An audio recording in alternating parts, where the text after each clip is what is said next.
Bienvenue sur le podcast de System.io, le podcast pour vous aider à lancer votre business en ligne. On analyse les stratégies les plus efficaces des meilleurs entrepreneurs du web. C'est parti, on est en live avec Fritzel, Community Manager. Aujourd'hui, on va faire un épisode sur le Community Management qu'on n'a encore jamais couvert dans le podcast de System.io. Donc bonjour à toutes et à tous. J'adore dire n'importe quoi pendant les intros. Est-ce que tu peux commencer par te présenter, Fritzel? D'accord. Alors, moi, c'est Fritzel Satonji et je suis community manager. Donc, je fais ça depuis bientôt 2 ans. Donc, Ok. pas bientôt, disons, ça fait 2 ans déjà que je fais ça. Et voilà, au quotidien, moi, j'accompagne les coachs, les consultants et les infopreneurs. En fait, pour tout ce qui est stratégie sur les réseaux sociaux. Et voilà, on déploie aussi la stratégie avec mon équipe et tout. Et voilà, on gère les réseaux sociaux. Pour être bref. Ok. Donc toi, tu t'es spécialisé directement sur les coachs et les infopreneurs et pas les grosses entreprises. Non, pas les grosses entreprises, plutôt les coachs et les consultants et les Ok. infopreneurs. Pourquoi tu as décidé d'attaquer cette niche du réseau, enfin cette niche, cette thématique de la prestation de services sur les réseaux sociaux et pas une autre, tu vois, par exemple les tunnels de vente ou le copywriting ou autre? Pourquoi Ouais. cette thématique et pas une autre en fait? Mais en fait, moi, il faut dire que moi, en fait, cette activité m'a plu déjà depuis 2 ans. Et comment est-ce qu'elle m'a plu? C'était plus pendant le premier confinement, donc mars 2020. Mhm. Et voilà, je démarrais, j'étais un peu, je veux dire, carrément un petit peu ennuyeux à la maison, etc. Alors que chez les réseaux sociaux, c'était quelque chose que j'adorais en fait. Je passais carrément presque tout mon temps en fait sur les réseaux sociaux, etc. Et en fait, je faisais en griffe, c'était pas vraiment ça, mais genre en griffe du community management, mais sans le savoir, tu vois. Et forcément, je voulais quand même pouvoir rentabiliser mon temps parce que j'ai passé du temps sur les réseaux et tout. Et je voulais rentabiliser quand même mon temps. Donc, qu'est-ce que j'ai fait? J'ai commencé à faire des recherches et tout. Et là, je suis tombé sur une vidéo en fait, de YouTube, en fait, qui, déjà, avant de tomber sur cette vidéo, j'ai testé pas mal de business, l'affiliation, le dropshipping, voilà, et pas mal de business, etc., qui ne m'ont pas rapporté. Mais je suis tombé sur une vidéo, en fait, qui parlait un peu de, voilà, comment gagner de sa vie, en fait, en gérant les réseaux sociaux, etc. Et je me suis dit, bah, good. Étant donné que, voilà, c'est quelque chose que j'adorais et tout, et que je faisais de tout mon temps, en fait, de fait, bah, OK, c'est parfait. Je pense que je vais me former dans ça. Et là, j'ai commencé un peu à me former avec Open Classroom, etc. Et après, voilà, j'ai commencé un peu mon activité. C'était en temps, j'étais sur, je crois, 5euros.com. Et voilà, je Ouais. proposais pas mal de services, création de contenu, community management, etc., etc. Et après aussi, il faut dire que je me suis rendu compte en fait, que ce n'était pas assez suffisant avec les formations que j'avais suivies. Donc, c'est là que j'ai commencé un peu à investir en moi, à prendre des coachs, des mentors, aussi des formations en fait, dans le domaine en question. Donc, voilà un Ok. peu voilà, ce qui m'a poussé à me lancer dedans. Ouais, c'était surtout par opportunisme finalement. Ouais. Ok, top. Donc ça fait 2 ans que tu fais ça. Bon, on va rentrer dans le vif du sujet, hein, du coup. Euh, Voilà, question générale, et puis on va rebondir un petit peu. Comment on monte une stratégie sur les réseaux sociaux qui tient la route? Moi, j'en ai aucune idée, tu vois. Dans mon premier business, j'ai essayé un petit peu avec Facebook. Ça ne servait à rien, je ne sais pas ce que je faisais. Sur Twitter, un peu, il y avait un truc. Mais bon, voilà, ça s'est un peu arrêté là. Donc, à vrai dire, ouais, je sais pas, moi, je ne saurais pas trop comment faire là, d'instinct. Donc, on peut commencer par cette question générale. D'accord. Bon, pas de souci. Déjà, avant de monter une stratégie à une personne, la première chose que je fais, en fait, c'est déjà de faire déjà un audit pour voir déjà l'état actuel de la personne. Donc, voilà, où est-ce que la personne en est, en fait, sur les réseaux sociaux? Comment ça se passe, en fait, au niveau de la stratégie? Qu'est-ce qui marche, qu'est-ce qui ne marche pas? Mais ensuite, je vais un peu checker au niveau de la concurrence.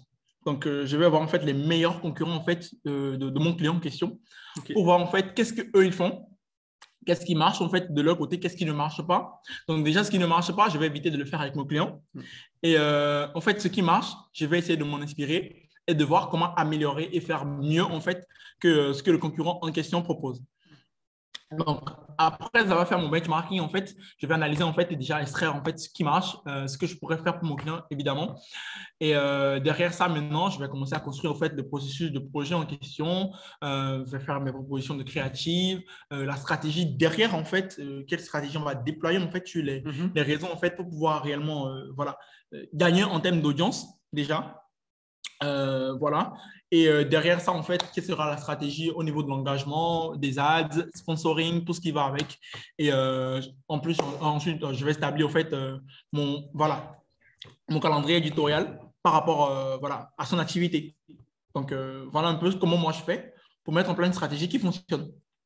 Ok. Est-ce que tu aurais un petit exemple sans citer les personnes, c'est pas le but, mais peut-être dans une thématique D'accord. où tu as mis ça en place pour que ce soit un peu plus concret.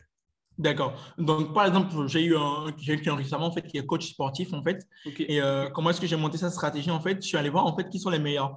Donc, déjà, je lui ai fait son audit, comment ça se passe dans son activité, donc comme je l'ai dit tout à l'heure. Et ensuite, je suis allé voir un peu ce que fait la concurrence. Donc, quand on parle de coach sportif, généralement, la plupart, ils connaissent Thibaut InShape, Sonia Tlev, etc. En fait, en France, qui sont voilà, carrément, je vais dire, les meilleurs, qui ont les plus grosses audiences, bien sûr. Donc, je suis allé voir un peu comment est-ce qu'ils font, comment ça se passe au niveau de leur stratégie à eux. Et voilà, qu'est-ce qu'ils utilisent, quoi le copywriting derrière, en fait, chaque post qu'ils mettent en place, en fait. Et en fonction de cela, maintenant, moi, je vais établir en fait le plan d'action en question. En fait, je vais analyser, j'analyse en fait et j'extrais en fait ce qui marche déjà. Donc, je ne vais pas me mettre à inventer la roue. Voilà, je m'inspire de la roue qui marche déjà. Comme ça, je suis d'apporter les résultats en fait à mon client en question. Donc, voilà. Et puis, je m'inspire en fait de la stratégie, en fait, de ce qui marche en fait dans leur stratégie. Et j'essaie maintenant d'apporter au fait moi mon plus pour réellement rendre la stratégie encore meilleure encore que celle que voilà, je retrouve en fait, chez les concurrents, tout simplement. Et après, tout ce qui est voilà, création de contenu, etc., ben, écoute, voilà, je fais en fonction de l'activité de la personne, des valeurs de la personne et je définis en fonction de ça. Ok. Est-ce que tu aurais un exemple de ce qui a fonctionné, ce qui a moins fonctionné pour ton client qui est coach sportif, donc chez ses concurrents? D'accord. En fait, j'ai remarqué en fait quand je faisais mon benchmarking, en fait, au niveau de voilà, des coachs sportifs, j'ai remarqué que la plupart des coachs sportifs, même généralement, en fait, qu'est-ce qu'ils font? Ils sont plutôt à publier en fait, des exercices, à publier en fait, voilà, du contenu en mode ils montent leurs muscles, etc. Ouais. Et forcément, c'est pas ce qui donc, c'est pas ce qui marchait. C'est pas ce qui marchait en fait pour ceux qui avaient les plus grosses audiences, en fait, ceux qui avaient les plus grandes communautés. Donc, qu'est-ce que je fais? J'ai fait par rapport, j'ai pu remarquer par rapport à ça. Pour ceux à qui ça fonctionnait déjà, c'était des personnes en fait qui réellement essayaient de rapprocher en fait leur audience. Donc, c'était pas trop en mode poster en fait du contenu, en mode montrer ses muscles, etc., des exercices qu'il faisait. Mais plutôt Thibaut InShape, par exemple, il était plus en mode voilà. Déjà, il fait passer par plusieurs émotions en fait au niveau de son compte. Donc, il divertit avec son contenu, etc. Il partage sa propre vie. Il partage en fait voilà, des expériences qu'il vit lui-même. En fait, Okay. il essaie en fait de varier un peu Ouais. au niveau de son contenu, de ne pas rester tout le temps statique en fait sur la même chose. Donc, voilà, ça, c'est une chose que j'ai remarqué au niveau de voilà, le Thibaut InShape. Et il faut dire aussi qu'au niveau de sa stratégie de contenu, en fait, il se débrouille en fait pour que ce soit viral. Donc, déjà, en fait, par exemple, il va demander à des personnes de taguer en fait en commentaire d'autres potes en fait qui ont besoin de telle chose ou telle chose qu'ils viennent de partager, etc. Donc, les gens ils vont se taguer, etc. Et ça va faire en fait un effet boule de neige. Donc, il y a beaucoup de personnes en fait qui vont tout simplement faire en fait ce qu'ils demandent de faire, tout simplement. Donc, voilà. Ok, donc authentique, divers, enfin varié dans le contenu, et puis Ouais, il pousse à la viralité. ouais, Ça, c'est trois exactement. choses. Ok.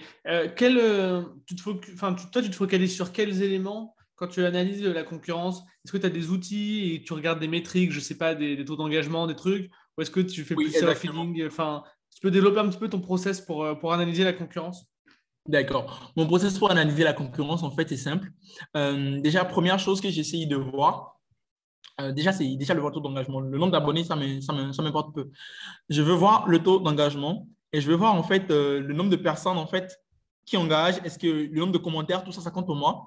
Le nombre de likes, de commentaires, etc. Donc, derrière, en fait, après avoir regardé le taux d'engagement, ben, je veux voir derrière la qualité du contenu. Est-ce que le contenu en question est un contenu intéressant? Est-ce que ce contenu en question, en fait, les personnes en fait sont beaucoup en fait à essayer de voir en fait voilà qu'est-ce que la personne demande de faire, est-ce qu'ils essayent d'interagir, est-ce que le call to action en question en fait pousse la personne à aller voir en fait plus en profondeur ce que la personne fait. Donc déjà quand je vois en fait qu'il n'y a pas d'intérêt par rapport à ça, déjà je ne tiens pas d'analyser le compte. Mais donc quand en fait tous ces facteurs en fait sont réunis et je vois que le taux d'engagement, tout ça est vérifié. L'étape suivante en fait pour moi c'est d'aller checker en fait au niveau du personal branding. Ok.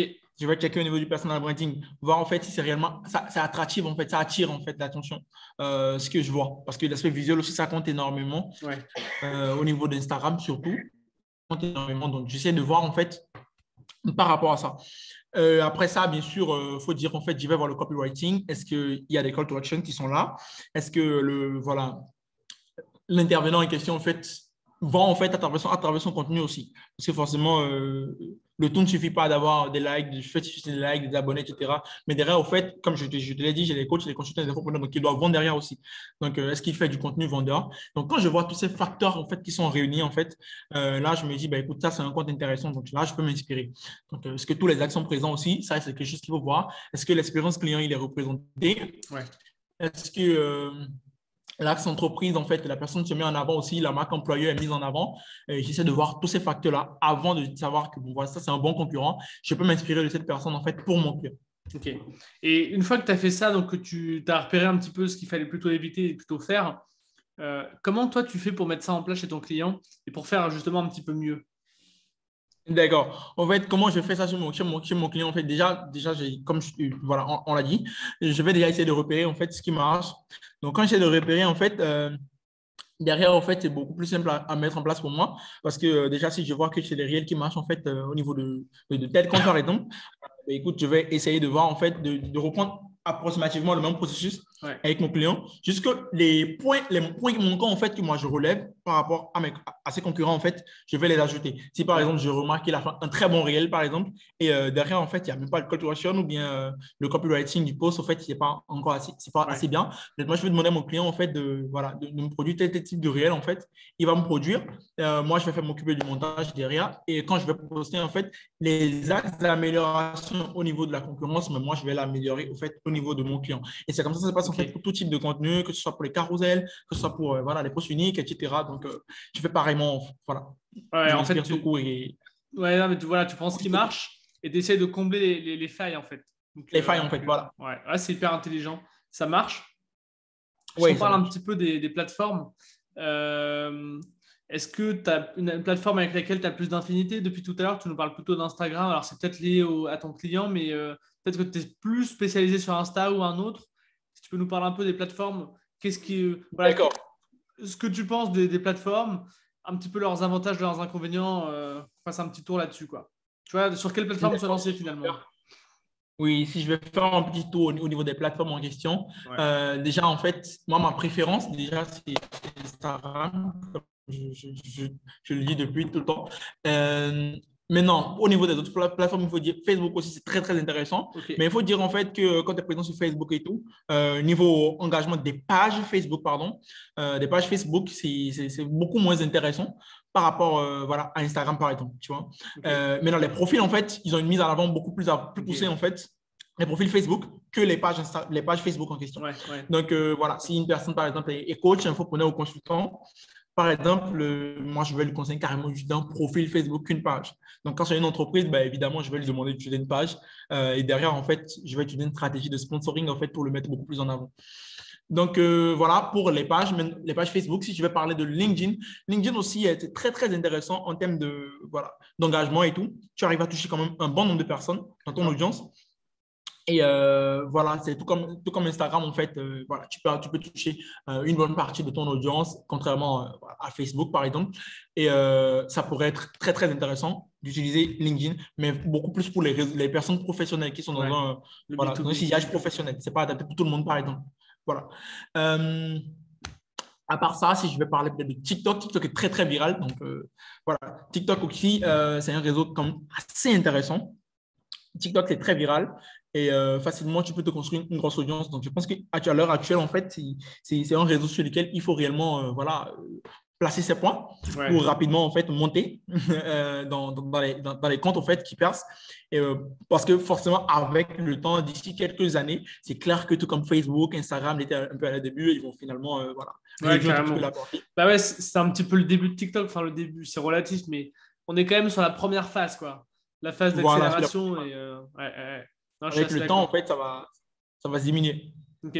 Et toi, donc, si je lance un business, tu me conseillerais d'aller vers quel réseau? Enfin, ça dépend du business, bien sûr, mais Ouais. si tu as un coach voilà, ou alors un vendeur d'infoproduits, bon, ça dépend de la thématique, tu vois, mais comment tu ferais pour déterminer la plateforme sur laquelle se lancer et commencer, en fait? D'accord. Donc, généralement, en fait, quand tu es coach, et tout.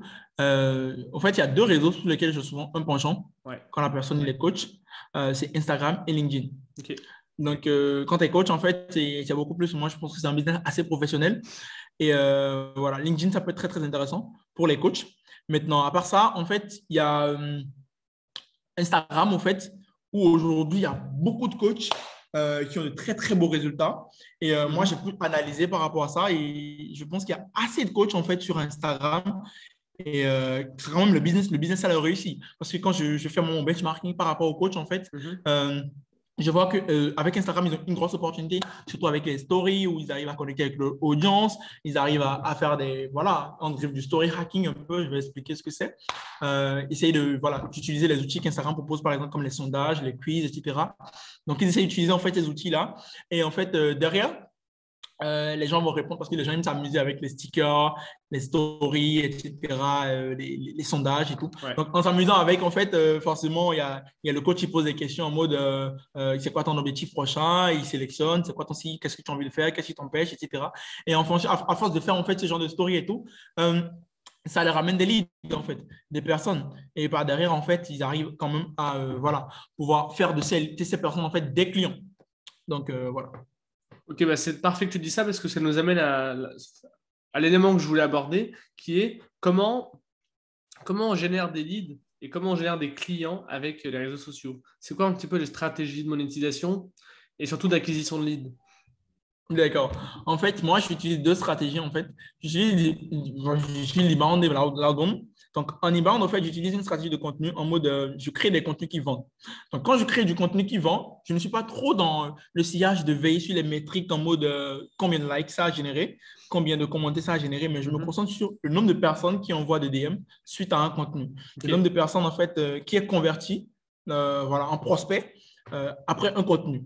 Donc, ça, c'est au niveau de l'inbound marketing. Et je me concentre à créer du contenu qui captive l'attention depuis le titre, en fait. Donc, je ne serai pas en mode comme la plupart le font. La plupart, ils vont être en mode 3 astuces pour avoir ci, 4 astuces pour avoir ça. Et on voit ça généralement un peu partout. Et tout le monde, c'est devenu comme un effet boule de neige. Tout le monde se met à partager des astuces en mode. Et voilà. Et du coup, qu'est-ce que moi je fais? Je suis plus en mode attirer l'attention déjà depuis le titre, en fait. Et je vais donner peut-être un exemple. Pour une personne qui fait un titre, je vais dire par exemple, voilà, 3 astuces pour monétiser en fait voilà, son compte Instagram. Quelqu'un qui fait un post par exemple comme ça. Moi, à sa place, je ne mettrai pas ça. Mais qu'est-ce que je mettrai? Je vais plutôt mettre, voilà, ce que tu dois savoir avant de créer, en fait, ce que tu dois savoir avant voilà, de monétiser, avant de penser à monétiser son compte Instagram, par exemple. Ou bien la puissante stratégie que tu dois connaître avant de penser à créer du contenu qui vend. Ok, ça marche. Quelque chose du genre. Je sais que voilà, ça va plus captiver l'attention qu'autre chose, en fait. Ok, ouais. Donc, ça, c'est un peu ce que je fais au inbound. Maintenant, si je vais parler d'inbound marketing, en fait, pour notre client, en fait, personnellement, c'est marrant. En fait, si le community manager n'est pas chargé de faire ça, mais personnellement, moi, avec mes clients, ce qu'on fait, on le fait de la prospection. Donc, on ne fait pas de la prospection en mode on va DM les gens en masse. Voilà, en mode je viens de voir ton profil, franchement, c'est intéressant pour moi. Qu'est-ce que tu fais? On commence à poser des tas de questions. Parce que franchement, c'est aujourd'hui quelque chose qu'on remarque énormément. Beaucoup de personnes viennent en DM et ils essayent de commencer à marcher dans ton activité. Qu'est-ce qui t'empêche? Qu'est-ce qui te bloque? Et avec beaucoup de questions à l'appui et tout. Et forcément, c'est quelque chose que moi, je n'aime pas faire parce que forcément, ça donne une mauvaise image de mes clients. Donc, pour éviter ça, moi, je fais plutôt de la connexion. Donc, j'essaye de connecter au fait avec les personnes, de créer une relation, un lien. Parce que moi, je suis le community manager, donc voilà, moi, j'aime mon temps quand même. Et j'essaie de créer un lien avec le prospect en question. Donc, voilà, un exemple pour être très clair, en fait, je vais peut-être connecter avec des stories. Story Instagram, par exemple. Donc, au lieu d'aller directement dans les DM, dire à la personne, je viens de voir son profil, qu'est-ce qu'il fait de beau dans la vie, etc. Je vais peut-être voir qu'il a fait une story où il a peut-être mis un costume et tout. Et moi, je commente tout simplement. Écoute, un très joli costume. Voilà, c'est pour quel événement et tout. Un truc tout bête. Ouais, bien juste sûr. pour avoir une réponse. Mais, je vais avoir une réponse, je vais commencer à converser avec la personne, créer un lien. Et là, après, je vais peut-être lui apporter de la valeur, lui laisser quelque chose, un lead magnet, etc. Et là, je me sens plus légitime de lui dire quand même, voilà, on propose telle chose, on fait quand même telle chose, en fait. Et je pense que ça pourrait clairement t'aider. Donc, dis-moi Voilà. Est-ce que tu serais disponible pour que je t'en parle, que je t'en dise un peu plus? Et voilà, en fonction de Ouais, ça, on en voit fait, d'ici là. Est-ce qu'on peut se caler un appel pour discuter? ouais, une fois que tu as créé le lien, après, bah ouais, tu peux donner un lead magnet et récupérer son email ou autre. Donc, c'est sûr que. Ouais, Et puis voilà, selon la stratégie, peut-être le prendre en appel et le closer. À voir. Mais, exactement. Exactement. ok. Écoute, c'est top. On a fait quand même un bon petit tour. Je ne sais pas si tu as des points vraiment à ajouter sur le community management, tu vois, en soi, quoi. Euh, Bonsoir, sur le community management, tu veux dire déjà des choses que Euh, je pourrais apporter, c'est ça? Ouais, En non, non, je plus. sais pas si tu avais des points à ajouter. Parce que là, on a parlé de enfin, les plateformes, on a parlé de comment monter la stratégie, comment benchmarker la concurrence, comment monétiser, récupérer des leads. Est-ce qu'il y a d'autres éléments hyper importants? Peut-être au niveau des visuels, sur Insta, je sais pas. D'accord. Ben, il faut dire au niveau des visuels et tout. Moi, personnellement, je suis quand même très, très, je vais dire, exigeant par rapport à ça, au rendu. Niveau visuel, en fait, je suis très, très exigeant sur ça. Ok. Et qu'est-ce que moi je fais? En fait, moi, j'utilise beaucoup Photoshop. Ouais. Voilà, Canva, etc. Moi, j'aime plutôt donner, au fait, réellement une image d'un truc assez pro et D'accord. à la fois aussi, voilà, il ne faut pas que ça fasse trop pro pour qu'on se dise, ben, écoute, voici encore une entreprise parmi 1000 autres. Ouais. Euh, voilà, j'essaie de rester un peu dans le juste milieu. Et derrière, en fait, niveau aspect visuel, en fait, déjà, j'essaie de respecter, en fait, au niveau des couleurs et tout, la charte graphique, déjà, même avec, si le client m'apporte sa charte graphique à lui et tout, j'essaie de voir, en fait, déjà, est-ce que ça communique réellement par rapport à sa niche, en fait?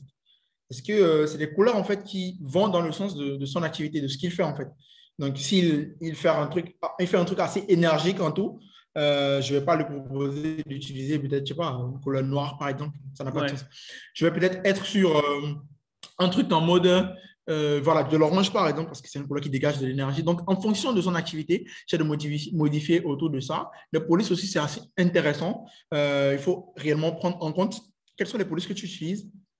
Et en fonction de cela, et on essaie de définir en fait qu'est-ce qui va réellement refléter au fait son activité et communiquer ce qu'il a envie réellement de communiquer.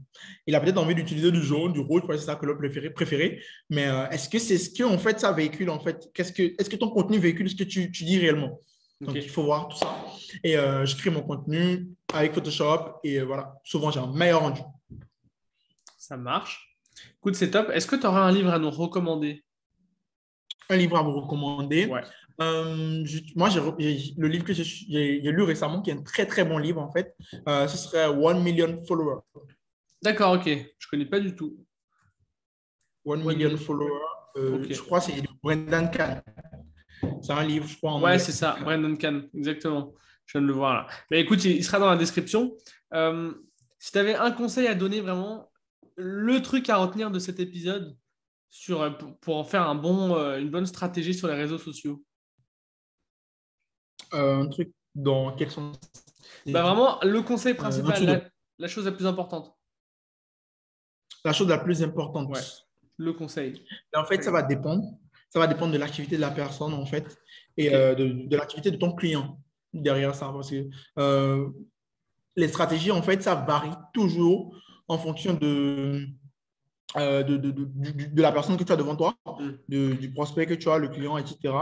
Et si tu dois, il y a un truc que tu dois prendre en compte énormément, c'est de ne pas essayer, au fait, d'inventer la roue, mais juste se dire, en fait, déjà, en fait, allons chercher ce qui marche et améliorons, en fait. Parce que je sais qu'il y a beaucoup de community managers qui essaient voilà, de créer leur stratégie, etc., de monter tout de toutes pièces et tout. Forcément, c'est bien, c'est créatif, mais forcément, tu risques peut-être de perdre du temps si elle ne marche pas ta stratégie, de perdre du temps avec ton client et vous n'allez pas avoir voilà, si rapidement des résultats. Ouais. Donc voilà, Non, mais très bon conseil. Très, très bon conseil. Où est-ce qu'on te retrouve si on veut te retrouver, suivre un peu ce que tu fais ou même travailler avec toi? Ben écoute, moi je suis sur Instagram et sur Facebook. Bon, Ok. Fritzel, ça t'en dit, tout simplement, on met mon nom et vous allez me retrouver. Bah, je vais me les envoyer en privé et je vais les mettre dans la description. Voilà. Avec plaisir. Bah, écoute, Fritzel, merci à toi. C'était top. Mais ça fait plaisir quand même d'avoir pu échanger avec toi par rapport à ça aussi. Bah, écoute, moi aussi.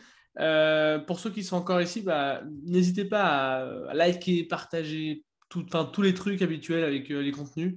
me faire des retours sur le podcast ou des suggestions d'invités à antoine@system.io. Et puis, je vous dis à bientôt. Allez, bonne soirée. Ciao. Merci à toi d'avoir écouté l'épisode jusqu'au bout. Si tu as aimé, je t'invite à mettre 5 étoiles sur les plateformes, à commenter, à partager auprès de tes amis. Puis si tu as des retours à me faire, n'hésite pas à me contacter à antoine@system.io. Et moi, je te dis rendez-vous à la semaine prochaine. Allez, salut!